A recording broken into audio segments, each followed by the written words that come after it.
sociales. Pero la noticia más importante del día empezó esta madrugada, cuando el gabinete que preside Ana Jara no consiguió el voto de confianza en el Parlamento. Vamos a analizar este tema con dos voceros de la oposición, los congresistas Javier Velázquez Quesquén del APRE y Alejandro Aguinaga de Fuerza Popular. Pero antes, vamos a ver el informe de lo que sucedió al terminar la sesión del Congreso. Nos cuenta Oscar Quispe. La jefa del nuevo gabinete ministerial, Ana Jara, y su grupo de ministros se fueron del Congreso sin el voto de confianza de la representación nacional. A la Premier no le quedó más remedio que decir que se iba satisfecha con la decisión del Congreso. El gabinete ministerial, reitero, ha cumplido con el mandato de la Constitución Política. El gabinete ministerial se va satisfecho del Parlamento Nacional. Gracias.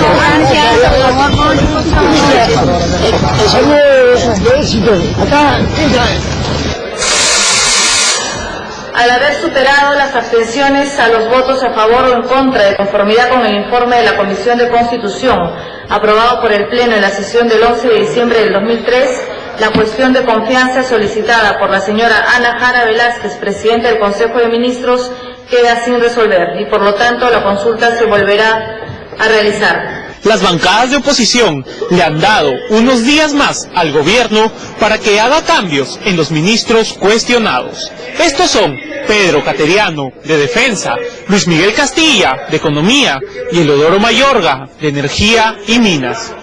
El debate duró alrededor de 18 horas. Empezó en la mañana del miércoles y terminó en la madrugada de hoy. En medio del debate se bautizó a los ministros de turno como el gabinete 0.3, cifra que representa el crecimiento económico que tuvo nuestro país en junio.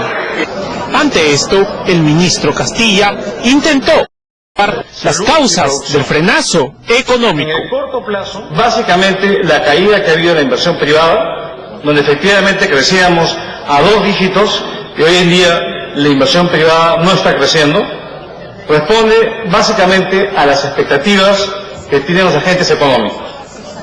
La pregunta es, ¿qué determina estas expectativas? Obviamente el entorno externo, hay una depreciación importante también, el costo de financiamiento se ha encarecido para las empresas, temas externos, temas de trámites como han sido mencionados, crispación política, porque hay que decirlo, eso ha afectado a la inversión privada entre otros aspectos. ¿Qué ha afectado a la inversión pública?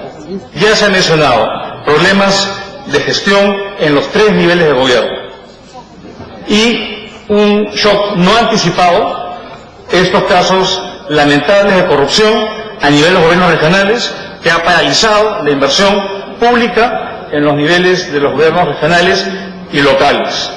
Además, cuando se les quiso decir que eran el gabinete de los lobbies, los nacionalistas saltaron de sus escaños y se armó un escándalo. Congresistas de la contraria comienzan a los señores ministros señalando y calificándolos de egoístas. Esto es un hecho muy grave. Y como tal, señor presidente, yo la palabra y no bajemos el nivel. Otro tema importante que elevó la temperatura en el Congreso fue el caso López Meneses. Los nacionalistas se exaltaron cuando el presidente de la comisión investigadora del caso, Juan Díaz Dios, les quería hablar del tema. Lo que estoy explicando a los señores nacionalistas que supuestamente están interesados en llegar a la verdad en este caso, es que el señor Praeli tuvo efectivamente una sanción en primera instancia, 15 días de rigor. Cuando el tribunal que lo sancionó a 15 días de rigor, lo ha podido pasar al retiro. Y no solamente, por supuesto que sí, así lo dijeron los señores del tribunal. Entonces, no es verdad lo que dijo el ministro informando a los medios de comunicación de que se había sancionado a los generales. Al ministro Resti no le quedó más remedio que responder a la última denuncia hecha por Willax Televisión el martes último, que daba cuenta que al general Luis Praeli, uno de los principales involucrados en el ilegal resguardo policial al operador montesinista Óscar López Meneses, se le ha premiado con un puesto en el Ministerio del Interior como asesor. Sobre el general Praeli, Sobre el general Praeli, señora Presidenta, a través suyo voy a explicar lo del general Praeli. El general Praeli estuvo involucrado directamente en el tema de la seguridad que se le estaba dando a este señor López Meneses. Muy bien. Este señor se le puso 15 días de rigor en la policía y él apeló y se encuentra en este momento su caso en el Tribunal de Disciplina del Ministerio Interior, que está compuesto por abogados, por civiles. Mientras tanto, de acuerdo a ley, él tiene que tener un cargo. Ese cargo está como miembro de Estado Mayor de la Policía sin puesto. Está en una pequeña oficina con un pequeño escritorio y una silla, donde no hace nada. Esa es la realidad. Y eso lo pueden verificar en cualquier momento. El ministro más popular de este gobierno, Daniel Urresti, el que le suma puntos de popularidad al presidente Ollanta, también defendió su trabajo al mando de la policía. Yo estoy apoyando políticamente y salgo a fajarme por la policía. Y yo, si visto la casaca y la gorra de policía, es porque mi corazón en este momento es de policía. Y si acompaño a los policías, me voy a los barracones y me voy a cualquier sitio con ellos y voy adelante porque quiero sentir en la piel qué cosa es ser policía. Porque eso es lo que me está permitiendo a mí tomar decisiones sobre los policías. Y yo como ministro soy el policía más humilde al servicio de la Policía Nacional. Ese es mi papel. Jamás le faltaré el respeto a nadie. Eso es lo que yo estoy haciendo. Jamás, mi pelea es justamente para que respeten al policía. Ahí donde maltratan a un policía, yo inmediatamente estoy así, sea 3 de la mañana, denunciando y pidiendo justicia para ese policía.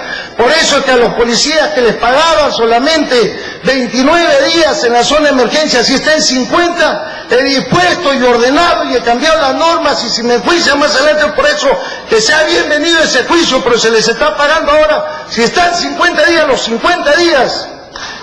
No se está permitiendo ahora, no estamos permitiendo que se le descuente a los policías, y eso acá está el señor congresista, que con usted lo conversamos, ¿te acuerdas?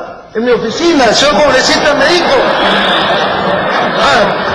disculpe, a través suyo, Presidenta. La premiera Anahara y su gabinete tendrán que usar sus mejores armas políticas para obtener el voto de confianza mañana viernes en el Congreso, y así puedan empezar a trabajar en las decenas de ofrecimientos que a 24 meses de terminar el gobierno de Humala aún hacen, y que no pasan de ser simples promesas. Esta mañana desde Cajamarca el presidente Humala se mostró confiado en que el gabinete sí obtendrá el voto de confianza. Escuchamos lo que dijo. El día de ayer se inició una jornada maratónica en el Congreso de la República que ha motivado la atención de todo el país. Esta se extendió hasta hoy a las 3 de la madrugada. Finalmente no se otorgó el voto de confianza al gabinete ministerial presidido por la ministra Anahara. ¿Cómo usted ha recibido esto? Bueno, no es la primera vez que sucede esto. El gabinete de la premiera Anahara ha cumplido con su deber constitucional, que disponía que dentro de un plazo determinado de días se presentara al Congreso de la República a exponer el plan general de gobierno. Lo ha hecho. También ha respondido a las preguntas que se le han hecho. Por lo tanto, nosotros hemos cumplido con nuestro deber constitucional y nosotros estamos a la espera de que el Congreso también haga lo suyo. El día de mañana nuevamente se iniciará una segunda votación. ¿Cuál es la expectativa que tiene? ¿Cuál sería la exhortación que usted podría hacer a las diferentes fuerzas políticas? Mira, yo creo que el Congreso de por sí es un espacio de debate político, o un espacio donde hay también la pasión política, y eso refleja la jornada maratónica que han asumido, han tenido los parlamentarios y los ministros y la premier. Pero yo confío en que una vez que baje la pasión, el día de mañana el Congreso tome una decisión en función a los intereses nacionales, en función a los intereses del país. Yo tengo esa confianza. Creo que el Congreso, el Parlamento es una institución con muchos años, larga data, desde el inicio de la República. Estos casos pasan, ¿no? Pero al final siempre el Congreso se pone a la altura de las circunstancias, que va a primar la visión de país, la serenidad, la calma, y tomará una decisión, porque es también, además de eso, es una necesidad del país de que haya estabilidad política.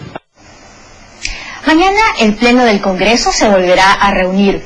Ana Jara busca la confianza. Nos acompañan Javier Velázquez Quesquén y el congresista Alejandro Aguinaga. Señores, en cuanto a sus bancadas, estaba cantado que se opondrían o se abstendrían. Pero nos gustaría saber, en su opinión, ¿qué pasó o cambió en las otras bancadas? Doctor Aguinaga. A ver, Jesús, para poder centrarnos en el tema, en la sesión de investidura, el gabinete, a través de la Premier, viene para que el Congreso de la República apruebe o no las políticas de Estado. No viene para que aprueben la simpatía o la amistad de alguien. Es cierto también que estas políticas, en estos momentos, son deficitarias. ¿Por qué?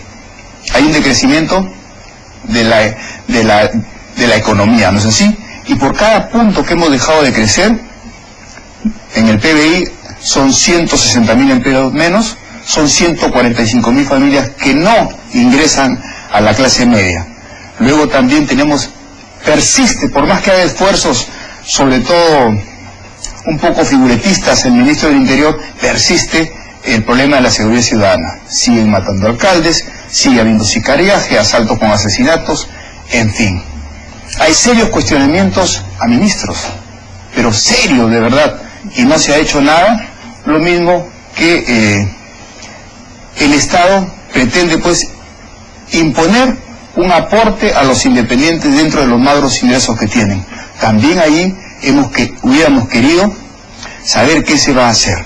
Entonces, este gabinete, que es el tercer gabinete en un año, ella es la tercera Premier en un año, donde hemos visto circular las mismas caras, que por una situación de emergencia simplemente han nombrado un Premier. Ella no ha hecho uso de su facultad constitucional, de que a propuesta del Premier, el presidente de la República nombra a los ministros. Son los mismos ministros, no ha hecho nada, las políticas seriamente cuestionadas en estos momentos. Se acusa, ella salió a decir que en su gobierno no hay lobbies, pero un conspicuo miembro de su partido fundador y de su bancada ha señalado pues que existen lobbies gravísimos, como es el señor Abuataz, y ahí hay una seria contradicción entre ellos mismos. Entonces toda esta situación que se avisora mal ha traído como consecuencia de que nuestras bancadas se hayan opuesto para darle oportunidad a que el gobierno escuche a la oposición, escuche al Parlamento, que trae la representación nacional sobre todo lo que viene aconteciendo, y pueda remozar este gabinete. Congresista Velázquez, ¿y su interpretación con lo que pasó o puede haber cambiado en las otras bancadas? Bueno, primero diré que el presidente Humala está equivocado cuando cree que el comportamiento ayer de los 63 parlamentarios que votaron por la abstención es un tema de pasión política. Aunque parezca contradictorio y paradójico, este no es un tema político, este es un tema social, por una sencilla razón. Nosotros dejamos la economía creciendo a 7%, liderando a América Latina en crecimiento. Aún el 2009, con los efectos perniciosos de la crisis financiera internacional que no provocamos, el único país que en América Latina creció fue el Perú. Entonces, ¿qué es lo que está pasando ahora? Estamos a la cola del crecimiento, 0.3% hemos crecido en junio. ¿Y qué significa eso? Que en estos 3 años, el que el Perú no haya crecido como lo dejamos nosotros creciendo, significa que se han dejado de crear 1 millón de empleos, que 2.100.000 peruanos pudieron ser arrancados de la pobreza si es que estos señores hubieran optado con eficiencia. Es un problema social. Tenemos en la calle a los médicos con 11 años de estudios pidiendo un magro aumento. ¿Qué autoridad moral tienen estos ministros que han llevado al país a esta situación? Ganan ahora 30.000 soles. Entonces no es un problema político, es un problema social, no es un problema de los parlamentarios, es un problema del Perú. El 70% de los peruanos rechaza la política de este gobierno por eso. Y segundo, el argumento central es lo siguiente: este gobierno no conoce el término autocrítica, nada, cero autocrítica, no le han señalado un rumbo al país. Es un gobierno que no consensúa, sino confronta. Es un gobierno que utiliza el diálogo como un embuste. El señor Jiménez Mayor nos hizo ir a todos, desfilar por Palacio de Gobierno con nuestros líderes. Esos documentos que les dejamos, por ejemplo, nosotros le alcanzamos propuestas el 4 de septiembre de 2013. ¿Qué le propusimos? Desde ese entonces, dejen sin efecto el aporte obligatorio a los independientes. Esos papeles los tiraron al tacho. Ahora la señora Jara, que viene, que respetamos a nuestra colega parlamentaria, tiene evidentemente mucha inteligencia, pero de buenas intenciones no vive el mundo. Entonces, ¿qué pasa?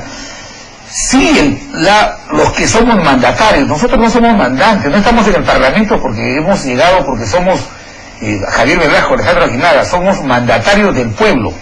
Si el pueblo está cuestionando duramente a este gobierno, y este gobierno no quiere rectificar, tiene ministros lobistas, ministros que han llevado al crecimiento de la economía el 3% y ganan el doble que los que ganamos 15.000 soles cuando éramos ministros, ¿no? Entonces, en ese escenario, nada de rectificación.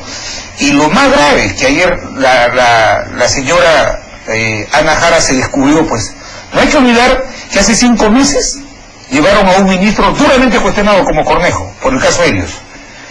Algunas bancadas cambiaron su voto, hicieron un alto de fe y le dieron su confianza. Después de 5 meses, ¿por qué se va a Cornejo? Porque se confirmó la preocupación de la oposición. Este señor estaba metido en malas cosas, no pasó nada. Ahora hay ministros lobistas y nosotros podemos eso bajo el argumento de la gobernabilidad. Yo creo que le hace bien a la gobernabilidad que haya una oposición que le diga: no te censuramos al gabinete, pero por favor rectifica. ¿No quieren rectificar?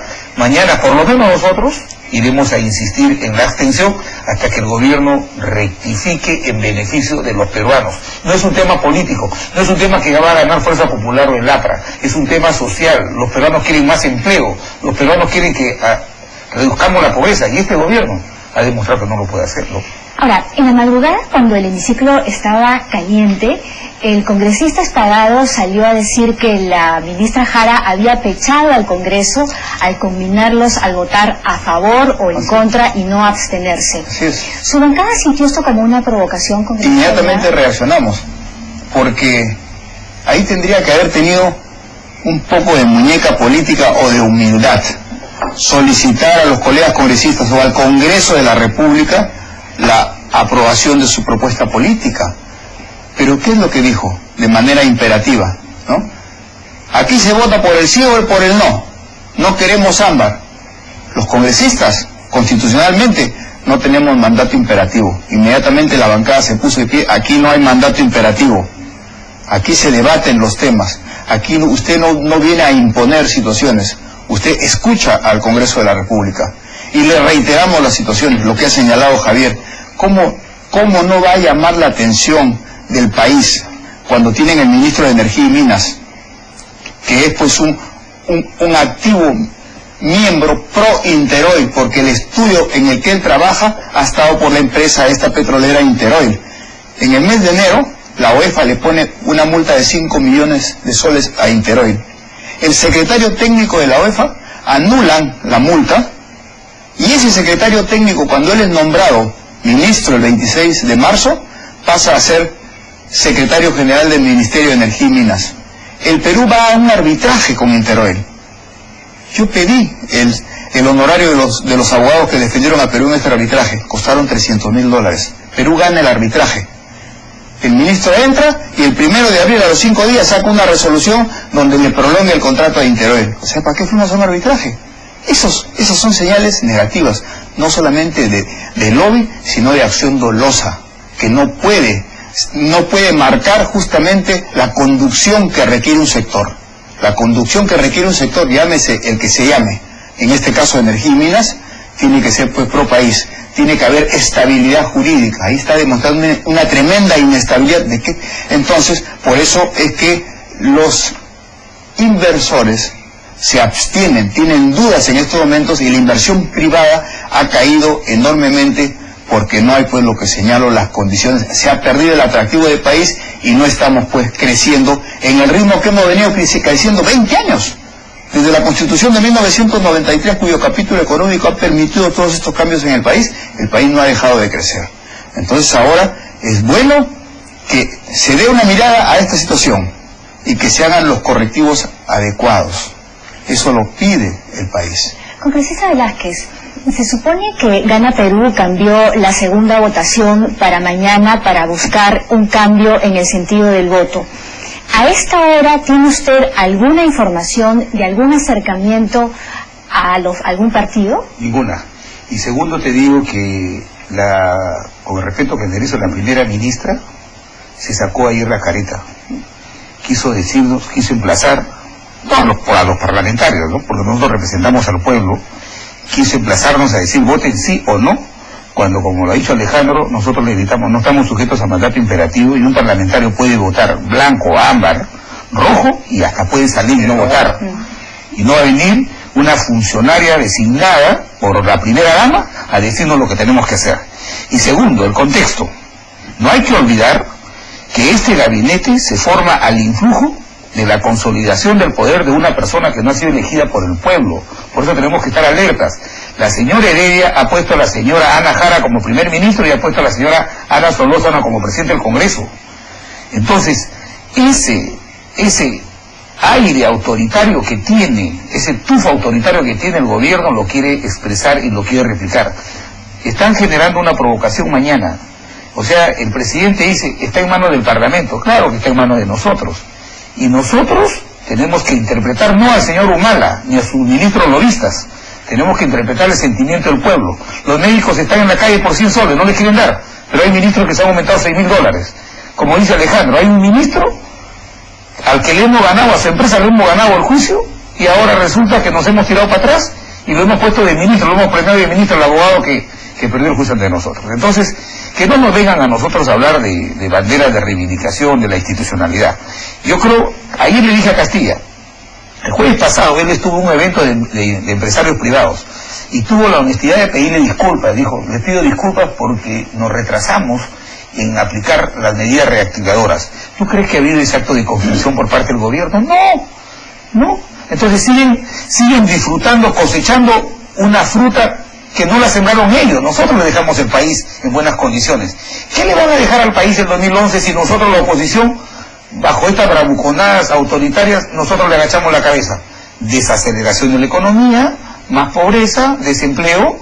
Entonces 5 años perdidos. Nosotros no queremos que haya 5 años perdidos. Estos ministros están agotados, son los que han llevado al país a la situación en la que está, y por eso es que nosotros no vamos a cambiar. Vamos a mantener una posición, y el que tiene que cambiar es el gobierno, que agradezca que tanto Fuerza Popular como el PPC, como Unión Regional, como los que hemos votado en abstención, hemos en cierto modo gobernado el país, y sabemos que no podemos poner en peligro el modelo. El que ha puesto en peligro el modelo de desarrollo es este gobierno, que ha llevado a nivel de crecimiento al país al 0.3%. Entonces queremos que haya más crecimiento, más inversión privada, porque habrá empleo, y el empleo es la mejor herramienta para acabar con la pobreza. Eso es lo que queremos. Ahora, las condiciones de la oposición. Desechar el aporte de los independientes a la CFP, la salida del ministro Mayorga, y también sacar de la competencia por la jefatura de la OEA a García Sayán. Por lo menos en estas dos últimas serían las condiciones de los fujimoristas. ¿Es cierto eso, doctora Aguinaga? Del país, de la Fuerza Armada. ¿Cómo es posible que el señor canciller haga una propuesta? Puede tener todos los méritos y capacidades que algunos le reconocen, otros no, al señor García Sayán, pero lo que es innegable, Jesús, es que él es un defensor de terroristas. Si no, veamos la historia. El señor Churliza, que era su asesor en el Ministerio de Justicia, ¿acaso por orden de él no fue a la base naval y se entrevista con el más grande genocida del país, con Abimael Guzmán, y lo trata de presidente Gonzalo, y le dice, ya vamos a hacer los cambios quiero conversar con usted la conformación de la Comisión de la Verdad. Y en esta Comisión de la Verdad y Reconciliación Nacional, que no dijo la verdad ni reconcilió al país, no estuvimos representados quienes derrotamos al terrorismo, los fujimoristas. No estuvo representada la Fuerza Armada. Pusieron a un octogenario general del aire, como decir ya representó a la Fuerza Armada. Es que ese es el homenaje con esta candidatura que le rendimos a los muertos de las Fuerzas Armadas y Policiales, que le rendimos a las viudas, a los huérfanos, a los impedidos de las Fuerzas Armadas y Policiales. Este mismo señor García Sayán, que ha dado indultos humanitarios por enfermedades que las tratas de manera ambulatoria, algunas decenas de indultos humanitarios por descensos vaginales, por edad avanzada, 65 años, por diabetes mellitus, a un señor que como antecedente era un terrorista. Este señor Sarabia era defendido por el IDL, ¿no? Entonces por el señor Ernie de la Jara, que presentó justamente la demanda al país, y después a la muerte de Lancier pasan a la comisión de indultos, y esta gente desde la comisión de indultos le da indultos a sus defendidos.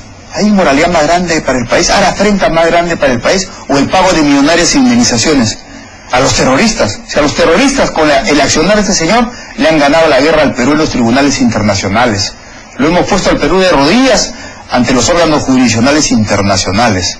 ¿Por qué esas millonarias indemnizaciones de 31 millones de dólares no se le ha dado a las viudas de los miembros de la Fuerza Armada, que encima de ganar poco, ofrecieron su vida para que el Perú pudiera derrotar al terrorismo? Por eso es que nosotros consideramos una afrenta e inaceptable que haya una propuesta de esa candidatura. Ahora, las tres son condiciones que podrían resolverse a través de una negociación o acuerdos entre las bancadas.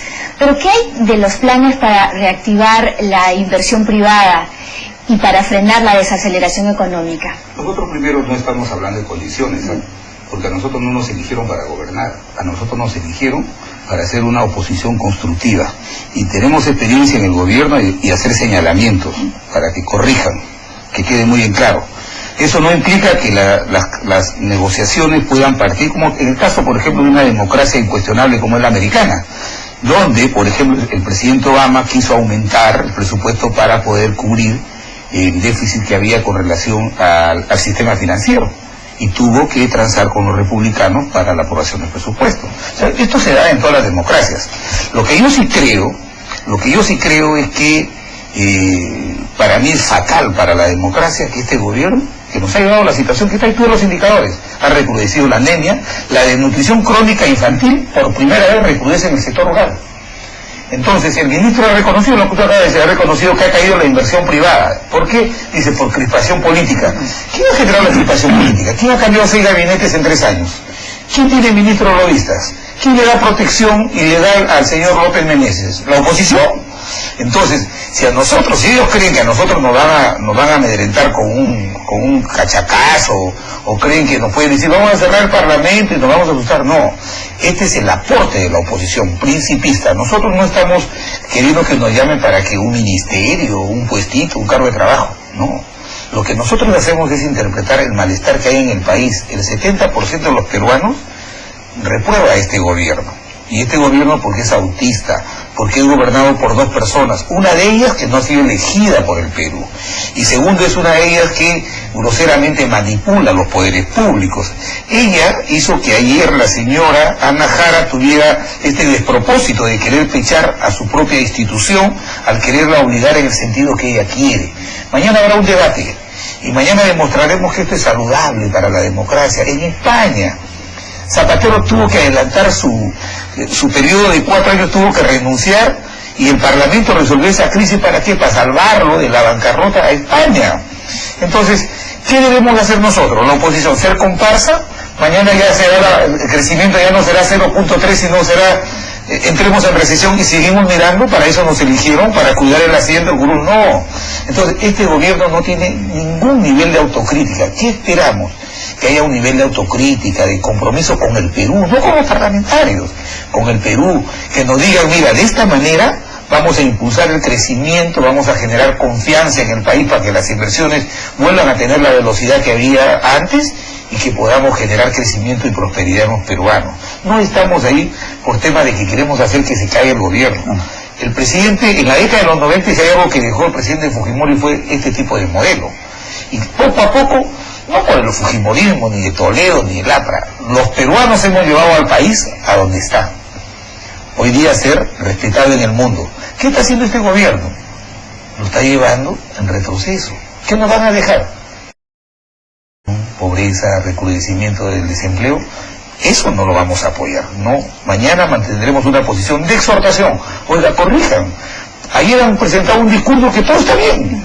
El ministro Oresti, por ejemplo, yo he dicho que es un buen, él ha llegado a la policía a cubrir un vacío comunicacional, porque se ha dedicado a hacer operativos. Está bien en San Jacinto, qué sé yo, eso le está cayendo bien a la gente. Pero hay una política transversal. O sea, ¿tú crees que un ministro tiene que estar ahí al lado del orden de los muertos que caen por sicariato? Agarra un avión de la policía que cuesta $14.000 modelo para ir a ver al muerto caído por el sicariato político. ¿Y dónde está la inteligencia policial? ¿Dónde está la política pública en tema de seguridad ciudadana? Cero. Entonces, si la oposición no cumple este error de advertir, de decirle, oye, no te vamos a censurar el gabinete, pero cambia tu ministro lobista, este ministro de Defensa, el ministro de la Luz Verde, que se ha conocido que él ha hablado por teléfono con un proveedor y cuando lo llamamos para que diga, ¿cuál era el proveedor? No me acuerdo.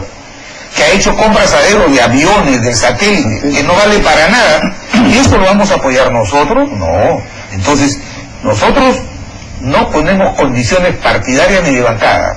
Nosotros lo que le decimos, oiga, tómense un tiempo y hagan las correcciones en bien del país para volver a hacer crecer la economía y para que no haya ministros que estén señalados y no vuelva a pasar lo del señor Cornejo, ¿no?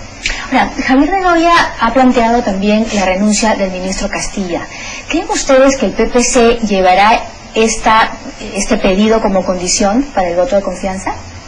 Desconozco, no hemos, no he escuchado así explícitamente ese señalamiento que... Lo ha dicho. ¿Lo ha dicho? Ha salido de Caretas hoy día. Sí, Caretas ha salido, que está pidiendo sí. El doctor Bedoya. En todo caso, hay que darle el beneficio de que se pueda hacer un correctivo, ¿no es así? Probablemente... En economía también.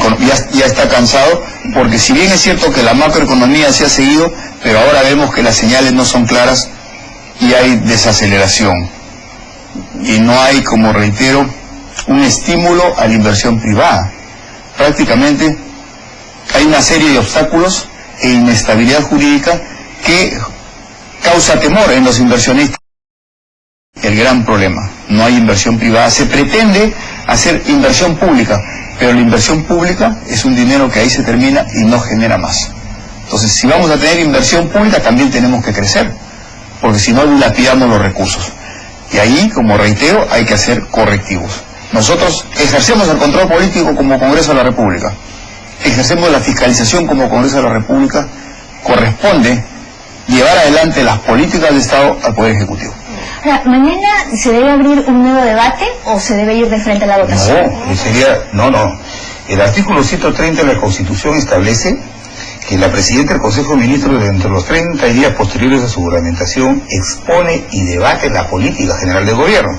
Por eso es que la ministra ha confundido de que nosotros no vamos a votar si ella es simpática o no, si tiene simpatía o carisma o no. No está en tela de juicio, ella es una persona honorable, no está en tela de juicio Ana Jara.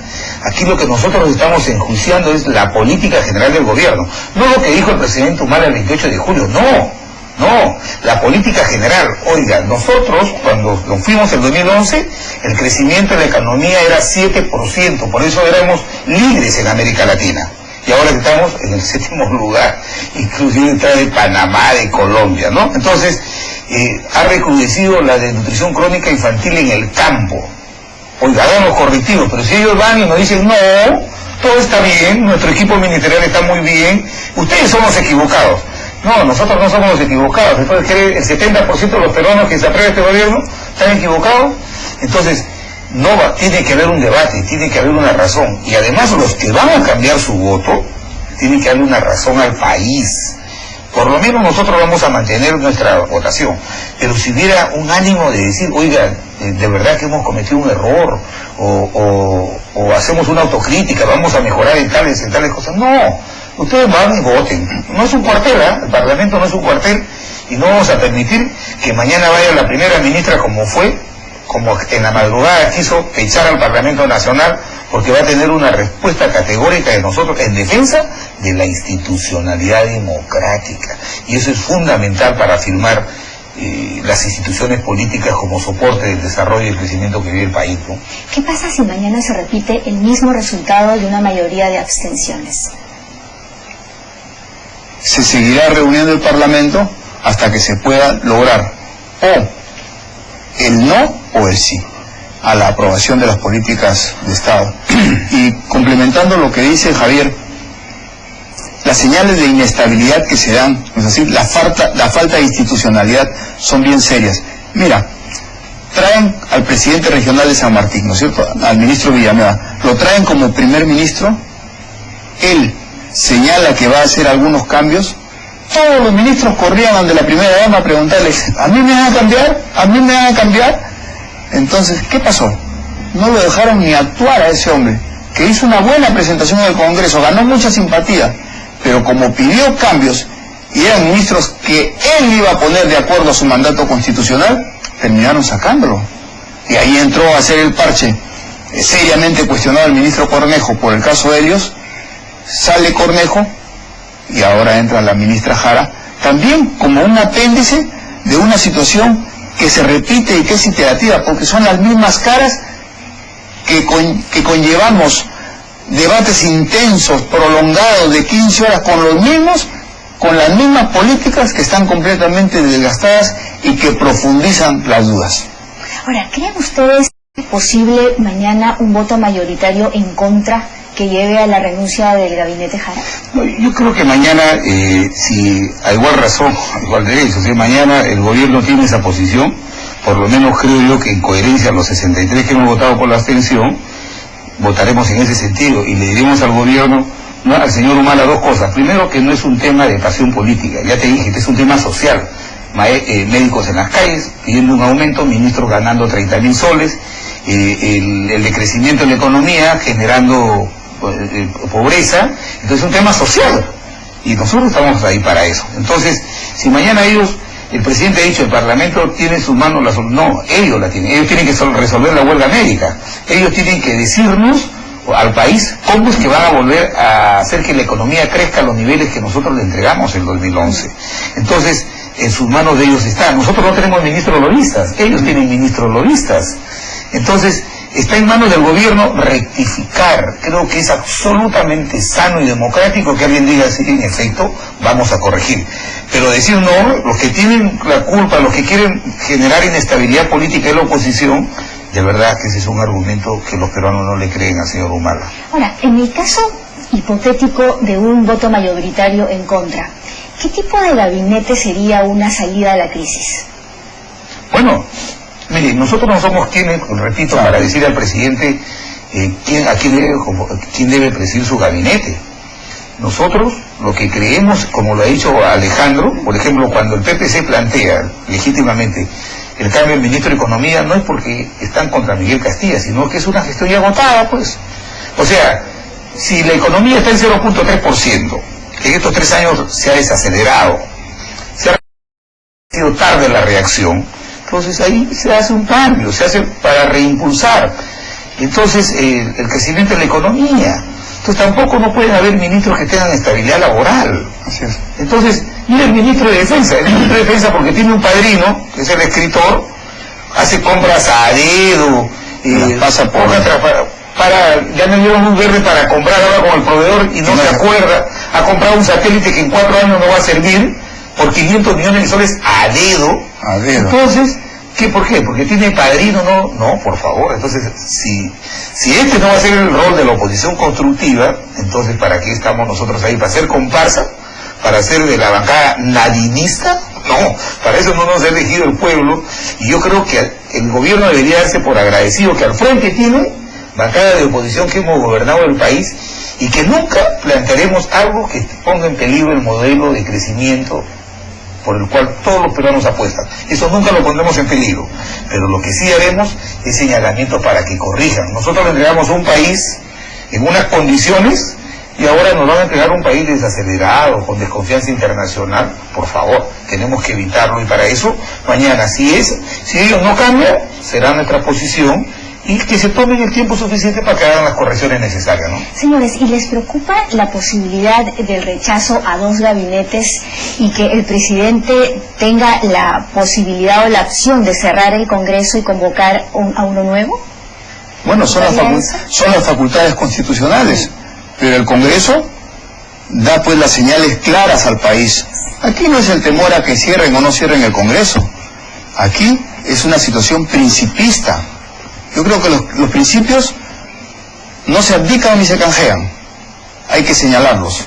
Y si el país necesita cambios, los vamos a seguir señalando. No podemos permitir, como lo ha señalado Javier, compras que dejan mucho que desear y que van a tener que ser investigadas. Comprar aviones a Corea, aviones que sirven para hacer piruetas tan caros cuando no es un país pues, que se caracteriza por la aeronáutica. O comprar un satélite diciendo que es un acuerdo país a país a una empresa que es como Astrium, que no ha colocado un solo satélite submétrico en órbita, sino que el ministro le diga al país cuántos satélites submétricos ha puesto en órbita esta empresa. Ninguno. Van a hacer un prototipo con el dinero de Perú y no han dicho cuánto va a costar lanzar. Entonces, esas cosas que dejan un sinsabor, que siembran dudas, o como el gasoducto sur peruano, que en su momento costaba aproximadamente 1.300 millones de soles, hoy día vale 7.000. Entonces, ¿por qué esos cambios? Entonces, esas dudas hay que levantarlas. Aquí el país requiere transparencia y el país requiere conducción para que se reencauce en el crecimiento que beneficia a todos los peruanos. Bueno, el tema de la facultad que tiene el presidente de acuerdo al artículo 134 de la Constitución de poder disolver el Congreso cuando no le da la confianza o censura a 2 de sus gabinetes, es una herramienta constitucional y por ende legítima. Tengo la seguridad que si este escenario se diera, esto fortalece la democracia, no la debilita. Segundo, nosotros no le tendríamos temor, porque es una herramienta constitucional del presidente. Y si el constituyente quiso poner esa figura es justamente para resolver una crisis política. Lo que se sabrá en un momento es que la crisis no la hemos originado nosotros. Nosotros no hemos puesto ministros lobistas, repito, nosotros no hemos cambiado 6 gabinetes. Entonces, habrá un debate, una discusión, y si el presidente considera que debe cerrar el Congreso y convocar, como dice la propia Constitución, los 4 meses posteriores, yo no me imagino al señor Humala convocando elecciones a fin de año porque sacará 3 parlamentarios. No me imagino. Lo que él quiere es lo que está equivocado, y él ve el Parlamento como un cuartel. Este no es madre mía, el Parlamento no es madre mía. Y los que estamos ahí no somos parlamentarios que hemos sido elegidos porque somos Javier Velasco, somos representantes del pueblo y nos debemos al pueblo. Muy bien, muchas gracias, congresistas. Estaremos atentos a lo que pase mañana. Muy bien, muchas gracias. Muy bien. Regresamos después de la pausa con la transmisión del primer debate municipal, al que lo invitamos a participar a través de